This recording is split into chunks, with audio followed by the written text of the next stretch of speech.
unit number 1 induction it's kind এই ইউনিটৰ পৰা তোমালোকৰ ফাইনেল এক্সামত 15 নম্বৰ আহিব মানে এই ইউনিটৰ পৰা 15 নম্বৰ প্ৰশ্ন আহিব আৰু অসমীয়া মিডিয়ামে ইউনিট 1 ৰ কাৰণে তোমালোকে চেপ্টাৰ নাম্বাৰ 1 টো পঢ়িব লাগিব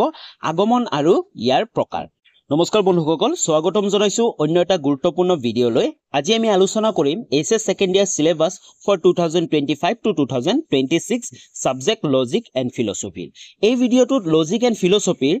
2026 এছএছ ফাইনেলৰ কমপ্লিট সিলেবাসটো আলোচনা কৰিম তাৰ লগতে ইংলিশ এণ্ড এছামিজ দুইটা মিডিয়ামৰ কাৰণে তোমালোকক বুজাই দিম যে তোমালোকে ফাইনেল এক্সামৰ কাৰণে কোনকেইটা চেপ্টাৰ পঢ়িব লাগিব কোনকেইটা চেপ্টাৰৰ পৰা কিমান নম্বৰৰ প্ৰশ্ন আহিব আৰু কোনকেইটা চেপ্টাৰত তোমালোকে লং কুৱেশ্চন নে শৰ্ট কুৱেশ্চন কিমান নম্বৰৰ প্ৰশ্ন বেছিকে পঢ়িব লাগিব মানে ফোকাস কৰিব লাগিব গুটেবোৰ বুজাই দিম আশা কৰো তোমালোকে ভিডিঅটো সম্পূৰ্ণ চাবা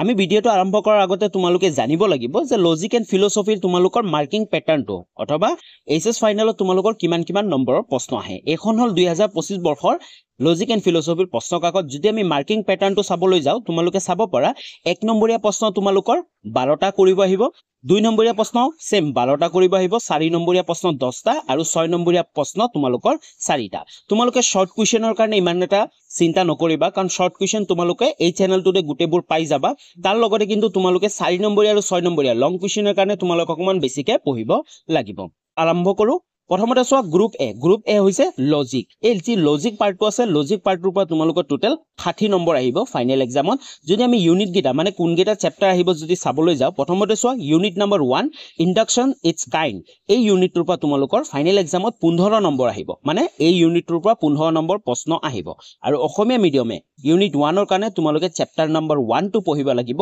আগমন আৰু ইয়াৰ প্ৰকাৰ যদি এই চেপ্টাৰটোৰ ইম্পৰ্টেন্ট মাৰ্ক প্যাটাৰ্নবোৰ কবলৈ যাও তোমালোকে শৰ্ট কুৱেশ্চনবোৰ তো চাবই লাগিব তাৰ উপৰিও তোমালোকে কিন্তু এই চেপ্টাৰটোৰ পৰা 4 নম্বৰীয়া আৰু 6 নম্বৰীয়া প্ৰশ্নবোৰ বেছিকে পঢ়িব লাগিব কাৰণ প্ৰতিটো বছৰতে এই চেপ্টাৰটোৰ পৰা 4 নম্বৰীয়া আৰু 6 নম্বৰীয়া প্ৰশ্ন এটাকৈ অহা দেখা যায় ইউনিট নাম্বাৰ 2 লৈ আগবাঢ়ো ইউনিট নাম্বাৰ 2 টো হৈছে সোৱা গ্ৰাউণ্ডছ অফ ইন্ডাকশন এই ইউনিট নাম্বাৰ 2 ৰ পৰা তোমালোকৰ ফাইনেল এক্সামত 15 নম্বৰ আহিব আৰু অসমীয়া মিডিয়ামে কিন্তু ইউনিট নাম্বাৰ 2 ৰ কাৰণে তিনিটা চেপ্টাৰ পঢ়িব লাগিব সেই কেইটা হৈছে আগমনৰ ভিত্তি কাৰ্য কাৰণ বিধি আগমনৰ বস্তুগত ভিত্তি যদি ইম্পৰ্টেন্ট মাৰ্ক প্যাটাৰ্ন খিনি কবলৈ যাও আগমনৰ ভিত্তিৰ পৰা তোমালোকে বেছিকে 2 নম্বৰীয়া আৰু 4 নম্বৰীয়া প্ৰশ্নবোৰ বেছিকে চাব লাগিব আৰু কাৰ্যকৰণ বিধি এই চেপ্টাৰটোৰ পৰা তোমালোকে 2 নম্বৰীয়া 4 নম্বৰীয়া আৰু 6 নম্বৰীয়া প্ৰশ্নবোৰ চাব লাগিব কাৰণ এই চেপ্টাৰটোৰ পৰা 6 নম্বৰীয়া প্ৰশ্ন কিন্তু অহাৰ সম্ভাৱনা বেছি থাকে আৰু 3 নম্বৰ যোনটো চেপ্টাৰ হৈছে আগমনৰ বস্তুগত ভিত্তি এই চেপ্টাৰটোৰ পৰা কিন্তু তোমালোকে বেছিকে 2 নম্বৰীয়া অথবা শৰ্ট কুৱেশ্চনবোৰ তোমালোকে বেছিকে চাব লাগিব ওকে আশা কৰো তোমালোকে বুজি পাইছা নেক্সট ইউনিটলৈ আগবাঢ়ো ইউনিট নাম্বাৰ 3 টো হৈছে হাইপোথেসিস এণ্ড ইটস কাইন্ডস এই ইউনিটৰ পৰা তোমালোকৰ 15 নম্বৰ আহিব আৰু অসমীয়া মিডিয়ামে ইউনিট নাম্বাৰ 3 ৰ কাৰণে পঢ়িব লাগিব চেপ্টাৰ নাম্বাৰ 3 টো প্ৰকল্প ওকে যদি ইম্পৰ্টেন্ট মাৰ্ক প্যাটাৰ্নবোৰ কবলৈ যাও এই চেপ্টাৰটোৰ পৰা তোমালোকে 4 নম্বৰীয়া আৰু 6 নম্বৰীয়া প্ৰশ্ন বেছিকে চাব লাগিব কাৰণ প্ৰতিটো বছৰতে কিন্তু এই চেপ্টাৰটোৰ পৰা 6 নম্বৰীয়া প্ৰশ্ন এটা হলেও দেখা যায় তাৰ লগতে কিন্তু তোমালোকৰ 4 নম্বৰীয়া প্ৰশ্নবোৰ বেছিকেও দেখা যায় আৰু তোমালোকে শৰ্ট কুৱেশ্চনবোৰ কিন্তু পঢ়িব লাগিব ওকে নেক্সট ইউনিটলৈ আগবাঢ়ো ইউনিট নাম্বাৰ 4 টো হৈছে মিলছ মেথড অফ এক্সপেৰিমেন্টাল ইনকুৱাৰী এই ইউনিটৰ পৰা তোমালোকৰ সেম 15 নম্বৰ আহিব আৰু অসমীয়া মিডিয়ামে চেপ্টাৰ নম্বৰ 4 টো পঢ়িব লাগিব মিলৰ পৰীক্ষণমূলক অনুসন্ধান পদ্ধতি এই ইউনিটৰ পৰা কিন্তু আটাইতকৈ বেছি ইম্পৰ্টেন্ট কাৰণ এই ইউনিটৰ পৰা কিন্তু 6 নম্বৰীয়া প্ৰশ্ন প্ৰতিটো বছৰতে এটাকৈ অহা দেখা যায় তো তাৰ কাৰণে তোমালোকে এই চেপ্টাৰটো 6 নম্বৰীয়া প্ৰশ্নখিনি ভালকে পঢ়িব লাগিব মানে যিমানবোৰ প্ৰশ্ন উত্তৰ তোমালোকে মুখস্থ কৰিবা প্ৰতিটো প্ৰশ্ন উত্তৰ কিন্তু 6 নম্বৰীয়াৰ কাৰণে তোমালোকে পঢ়ি যাবা আৰু তাৰ লগতে কিন্তু 4 নম্বৰীয়া যদি 6 নম্বৰীয়া প্ৰশ্ন নাহে তেতিয়া হলে কিন্তু 4 নম্বৰীয়া প্ৰশ্ন কিন্তু কনফাৰ্ম আহিবই আৰু লগতে তোমালোকে শৰ্ট কুৱেশ্চন প্ৰতিটো চেপ্টাৰৰ পৰা চাব লাগিব ওকে বুজি পাইছা নেক্সট ইউনিটলৈ আগবাঢ়ো নেক্সট ইউনিটলৈ আগবঢ়াৰ আগতে যদি চেনেলটো সাবস্ক্ৰাইব কৰা নাই তেতিয়া হলে চেনেলটো সাবস্ক্ৰাইব কৰি লোৱা আৰু লগতে বেল আইকনটো প্ৰেছ কৰি অল কৰি ৰাখিবা যাতে নেক্সট ভিডিঅ'বোৰৰ নটিফিকেশন তোমালোকে পাই যোৱা আৰু ডেসক্ৰিপচনত টেলিগ্ৰাম চেনেলৰ লিংক আছে আশা কৰো সকলোৱে টেলিগ্ৰাম চেনেলটো জয়েন হৈ লবা কাৰণ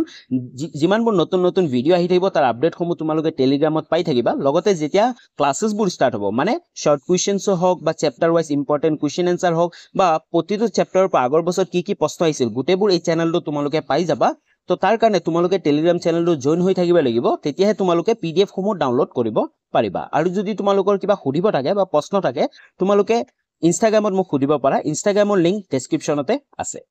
ওকে তো আমি আগবাঢ়ো নেক্সট হৈছে গ্ৰুপ বি হৈছে ফিলচফি এই গ্ৰুপ বিৰ পৰা তোমালোকৰ টোটেল 40 নম্বৰ আহিব আমি গ্ৰুপ এ জি পাইছিলো লজিকৰ পৰা 60 নম্বৰ আহিব আৰু গ্ৰুপ বি ফিলচফিৰ পৰা তোমালোকৰ 40 নম্বৰ আহিব তো গ্ৰুপ বিৰ প্ৰথম ইউনিটটো হৈছে ইউনিট নম্বৰ 5 অলৰেডি আমি পাৰ্ট এ আমি কি কৰিলো ইউনিট নম্বৰ 4 লৈ আলোচনা কৰিলো এতিয়া হৈছে ইউনিট নম্বৰ 5 ৰিয়েলিজম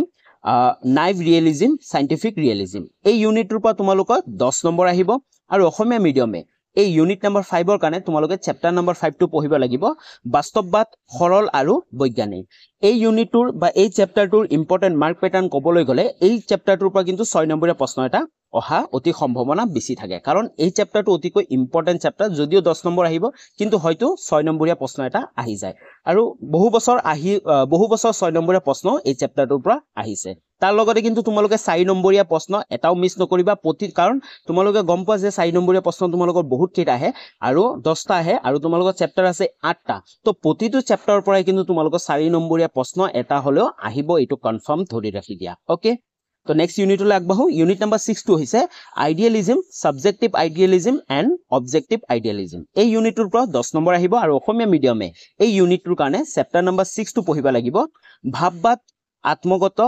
আৰু বস্তুগত এই ইউনিটটোৰ যদি এই চেপ্টাৰটো ইম্পৰ্টেন্ট মাৰ্ক প্যাটাৰ্নবোৰ কবলৈ যাও এই চেপ্টাৰটোৰ পৰা কিন্তু তোমালোকে বেছিকে 4 নম্বৰীয়াটো ফোকাস কৰিব লাগিব আৰু লগতে 2 নম্বৰীয়া প্ৰশ্ন অতি বেছিকে ফোকাস কৰিব লাগিব কাৰণ 4 নম্বৰীয়া আৰু 2 নম্বৰীয়া প্ৰতিটো চেপ্টাৰৰ পৰাই কিন্তু তোমালোকৰ আহিব মই বাৰে বাৰে কৈ আছো 2 নম্বৰীয়া আৰু 4 নম্বৰীয়া প্ৰশ্ন প্ৰতিটো চেপ্টাৰৰ পৰাই তোমালোকে বেছিকে পঢ়িব লাগিব ওকে নেক্সট ইউনিটলৈ আগবাঢ়ো ইউনিট নম্বৰ 7 টো হৈছে ethics its meaning and nature এই ইউনিটৰ পৰা তোমালোকৰ 10 নম্বৰ আহিব আৰু অসমীয়া মিডিয়ামে ইউনিট নম্বৰ 7 ৰ কাৰণে চেপ্টাৰ নম্বৰ 7 টো পঢ়িব লাগিব নীতিবাদ ওকে তো এই চেপ্টাৰটোৰ ইম্পৰ্টেন্ট যদি আমি মাৰ্ক প্যাটাৰ্নবোৰ কবলৈ যাও এই চেপ্টাৰটোৰ পৰা তোমালোকে 2 নম্বৰীয়া 4 নম্বৰীয়াটো চাবাই তাৰ লগতে কিন্তু 6 নম্বৰীয়া প্ৰশ্নবোৰ তোমালোকে বেছিকে চাবা কাৰণ এই চেপ্টাৰটোৰ পৰা কিন্তু 6 নম্বৰীয়া প্ৰশ্ন আহি থকা বাৰে আহি থকা দেখা যায় ওকে তো নেক্সট ইউনিটলৈ আগবাঢ়ো লাষ্ট ইউনিট সেইটো হৈছে unit number 8 religion its meaning and nature religion and morality এই ইউনিটৰ পৰা তোমালোকৰ 10 নম্বৰ আহিব আৰু অসমীয়া মিডিয়ামে চেপ্টাৰ নম্বৰ 8 টো পঢ়িব লাগিব সেইটো হৈছে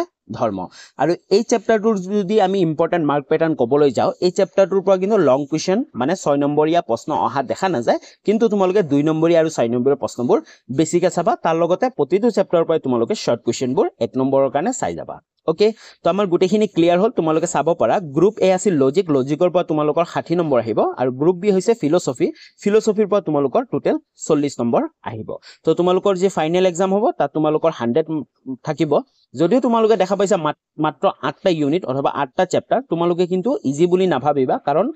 এই প্ৰতিটো চেপ্টাৰৰ পৰা কিন্তু বহুত মাৰ্ক আহে আৰু প্ৰতিটো চেপ্টাৰৰ পৰাই তোমালোকৰ 2 নম্বৰীয়া 1 নম্বৰীয়া 4 নম্বৰীয়া আৰু 6 নম্বৰীয়া প্ৰশ্নবোৰ বেছিকে অহা দেখা যায় তো আশা কৰো তোমালোকে ভিডিওটো ভাল পালা তেতিয়া হলে এটা লাইক কৰি দিয়া আৰু কমেন্ট কৰি জনাবা তোমালোকৰ কেনে লাগিল বা কিবা মিস্টেক কৰিলো নে ভুল কৰিলো আৰু তোমালোকৰ নেক্সট কোনটো সাবজেক্টৰ সিলেবাস আলোচনা কৰিব লাগিব তোমালোকে কমেন্ট কৰি জনাব পাৰা আৰু তোমালোকৰ বন্ধু বান্ধৱী লৈ ভিডিওটো শেয়াৰ কৰিব পাৰা তো পুনৰ লগ পাম নতুন এটা ভিডিও লৈ তেতিয়ালৈ বাই বাই